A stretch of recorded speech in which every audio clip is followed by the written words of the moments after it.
Hello friends, ನೋಡಿ ನಾವು ಮೊನ್ನೆ ಆನೆಯನ್ನು ಉಣಿದ್ವಲ್ಲ, ನೋಡಿ ಆವಾಗ ಎಷ್ಟೆಷ್ಟು ಮೊಳಕೆ ಬಂದಿದೆ. ಇದೆಲ್ಲ ಸೊಪ್ಪು ಮೊಳಕೆಗಳಿವೆಲ್ಲ ನೋಡಿ.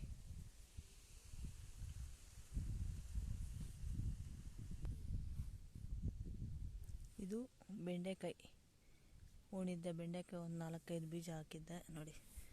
ಅದನ್ನು ಯಾವ ರೀತಿ ಬಂದಿದೆ ಅಂತ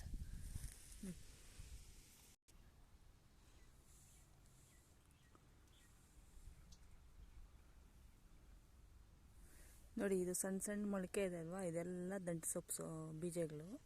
ದಂಟು ಸೊಪ್ಪು ಮತ್ತು ಸಬ್ಬಕ್ಕಿ ಸೊಪ್ಪು ಎರಡು ಮಿಕ್ಸ್ ಮಾಡಿ ಹಾಕಿರೋದು. 15 ದಿನ ಆಯಿತು ಇವತ್ತಕ್ಕೆ. 15 ದಿನಕ್ಕೆ ನೋಡಿ ಈರುಳ್ಳಿ ಎಷ್ಟು ಉದ್ದ ಬಂದಿದೆ.